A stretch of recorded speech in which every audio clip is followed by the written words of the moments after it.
Hello, hello, hello. You are tuning into another episode of The Wunderkind Show. Today's other topic. The Ravens might get Carson Wentz.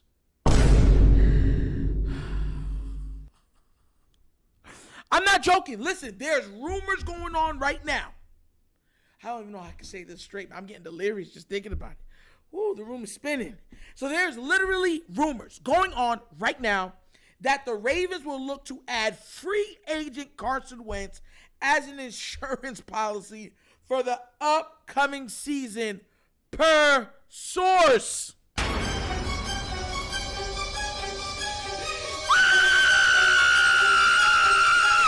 Listen, bro, I'm scared out of my mind.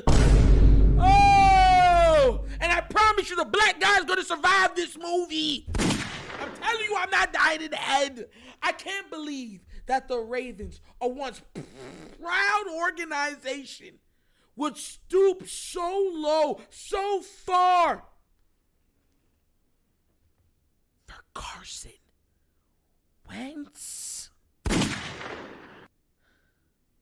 The guy who in actuality was part of the reason the Ravens were scared to pay Lamar after his third season, him and Jared Goff.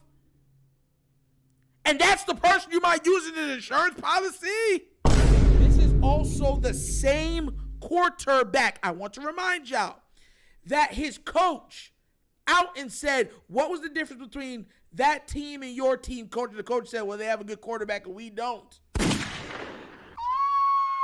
So, bro, listen, you want to know, I think I speak for 98% of the Raven flock when I say this is our answer to getting a Carson Wentz. No. Did you hear that? Do you need to hear it again? Here it goes again. No. We don't want you. Return to sender. Listen, this is why I was so, on edge coming all the way down to this season. That's why. Because everyone's like, oh, Nitro, calm down. Just breathe. Take in deep breaths. The Ravens will not. They're going to make sure that they get Lamar. They're not that crazy. I'm telling you, this is all tactics. Here we are. And now we don't got our QB1. We have a disgruntled wide receiver 1. We traded away our former number 1 wide receiver. And we got a disgruntled running back who is mad that he does not get the ball. Oh, yo, listen, I'm not in a good mood when it comes to this team at all. Listen, they said that he's not the only one that they might be looking into, but he's one of the main players that the team could be looking on into getting. Either way, I'm not happy with either of them.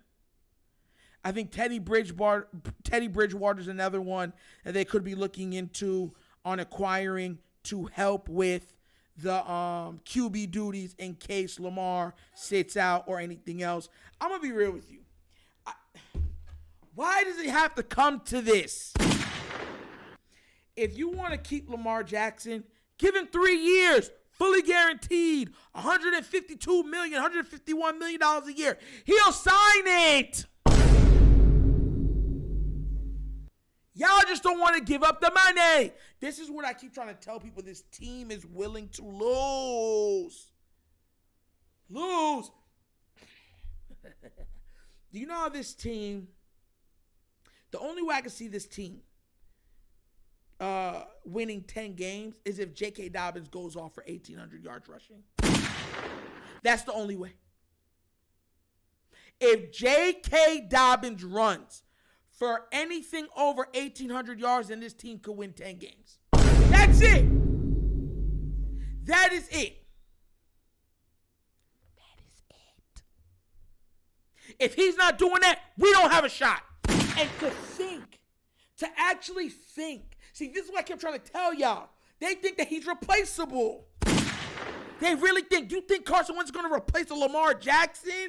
Teddy Bridgewater is going to replace a Lamar Jackson? Anthony Richardson is going to replace a Lamar Jackson? Will Levis is going to replace a Lamar Jackson? No, they can't. He was more polished than them coming out of college.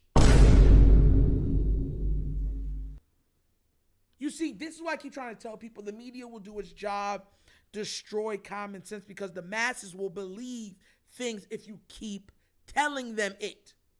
I want to remind people, Lamar almost won the Heisman back-to-back years. He was in a pro-style offense coming into the league. The only reason why everyone's like, oh, it was because he couldn't throw, is because he was so electrifying on his feet that they were like, man, I can imagine him out wide. We've never seen a quarterback that big, that height, that size, that fast. It just hasn't happened. The closest thing they had was Michael Vick, and Michael Vick's a small man. He's on, what, a 5'11"? This is why I tell people all the time, and when my daughter gets older, I'll teach it to her also. You reap what you sow. And if we get Carson Wentz, oh my God, we are reaping absolute disaster. That man is horrid.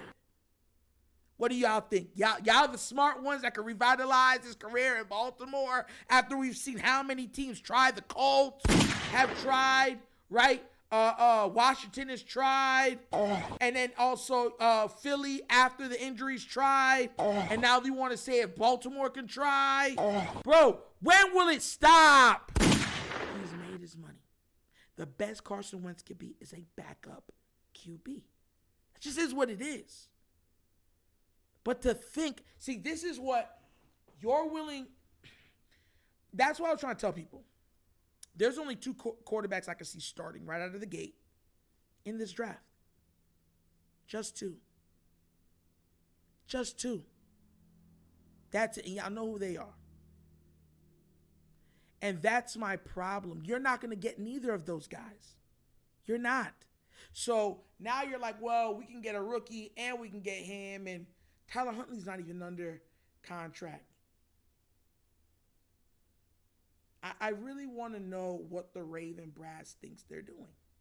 Because it does seem like they have no common sense. They have none. And they're being ego-driven to oblivion. They're bringing us down with you. And they don't care. You know how bad it is? We are surrounded by people that do not care. You understand what that means? That means they said, look, we're at the end of the day, even if this didn't turn out the way we wanted to, we're rich. We've made a lot of money. We got what we wanted out of this. But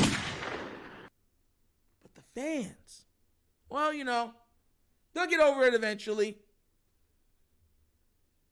In what world on God's green earth would we want Carson Wentz starting or being a transitional quarterback? Please let me know. What world? I'm so sick and tired of this team. And everyone, oh, you're so sick and tired of it. Root for somebody else. You root for somebody else. Listen, everybody that's okay with everything this team does, y'all are dangerous. Because what you have to understand what you're doing is you're detrimental to the success of the team moving forward, right? I'll give you a perfect example. When you look at a Washington, as it used to be called, Redskins, what are now the Commanders, right? The reason why they were able to, weather their horrid, attendance and whatever else is because you still had fans that would buy the jerseys. You still had fans that would attend the game. You still had fans that would eat the glizzies. that were, past expiration date and say, it just has a little funk to it, it's okay, and drink their beer from the glizzies. That's why they survived. Fans, like a lot of people that make fun of this show. Fans that make fun of a lot of people on Twitter for having their own opinion. Fans that are mad at the media for asking the Ravens the proper questions that they're hired and paid to do. You're the detrimental section of this fan base, because you'll allow them to get away with so much that eventually they'll become so stagnant that the ownership will be like, we'll just get rid of it. They'll watch no matter what we do. You understand? That's our only leverage as fans. There's no other leverage that we hold. The continuity of a mindset is say, if you put garbage out there, we're not watching. We'll catch the highlights on ESPN. ESPN the Ocho, where there's dodgeball and stuff like that. Straight up. And that's where the problem is arising. Carson Wentz. Bro, I wish they would. And then rumors are gonna come out about Carson Wentz, and then you're gonna have the unmitigated gall to say we're not answering no questions when it comes to Lamar Jackson because we already answered enough of those questions, and we're tired of talking about that guy. We're tired of him being so fly. This is about the draft. He's not the whole team. That's the problem. And now we're stuck here in this mess. I said this in the other video, not today, but the other day, and I said the Ravens flock has transformed in front of the entire NFL landscape into the laughing stock. And now, moving forward, are we going to stay as the laughing stock, or are we going to return to our previous glory, flying high together, wearing, purple shields on the wings of black ravens? Prominence! That's the question. Will we? Will we have the opportunity, or we're just going to sit there and say, tired of Lamar. Get rid of him. Bring somebody else in. We haven't done a good job evaluating QBs in this team. We haven't. We have not. We haven't done good evaluating QBs, and we have not done a good job evaluating wide receivers. And guess what? Those are the things that the Ravens feel are expendable. Quarterbacks can't pay it unless they win Super Bowls. Do you know how asinine that sounds? Joe Burrow hasn't won a Super Bowl. Are y'all going to say that he doesn't deserve his money? Justin Herbert hasn't even made the playoffs once and floundered a 20-something point lead. Are you going to say he doesn't deserve his money? The only one then you can say deserves Josh Allen hasn't won a Super Bowl. Does he deserve his money? Like, bro, stop the cap. Because I already know if let's say Lamar wins the AFC Championship game, y'all would say, well, he didn't make it to the Super Bowl. He didn't win the Super Bowl, so he doesn't deserve that money. That's all. You would just move the goalpost. And that's the frustrating part about this. So you know what we get? We get Carson Wentz. Oh, my God. The absolute bad taste in my mouth saying that name. I can't believe that we've came this far. My gosh, the fall from grace. Man, you ever heard of that old Greek story about the boy that flew too close to the sun? Huh? That story is about the ego of the Ravens, and that how before pride come before a hearty fall, and they're falling, they're free falling, and they won't even admit it. They're willing to fall flat on their face with us as collateral damage, just to stick their point. That's a dangerous situation. Dangerous situation. And that's another episode of The Wunderkind Show. Look, second episode of the day. It's the first time we're doing this. Thank you all for watching. You could be anywhere else in the world, but you're here with me, and you know I do appreciate it. So a successful first day of 2 videos per day starting today. and we're going to keep this ball rolling. All right? So, for this video, please do remember, like, subscribe, hit that notification bell, leave a comment. You know I love when you guys comment. I always respond, and we have a good banter and reaction to each other. Just be respectful to other people's differing opinions. We got no problems. And if you'd like to donate to this platform to help it grow, right? At the bottom of the screen is a QR code for a Cash App. You can also find the Cash App in the description of this video. Money sign, The Wunderkind Show. Also in the description is now The Wunderkind Show's Patreon. And if you sign up for the Patreon, you will have access to hashtag Team Wunderkind's Discord. So hurry up and get it while supplies last. Well, there's no supplies, but you know what I mean. So once again, this is The Wunderkind Show. This is your host, Nitro, signing off. And as always, you guys knows my slogan.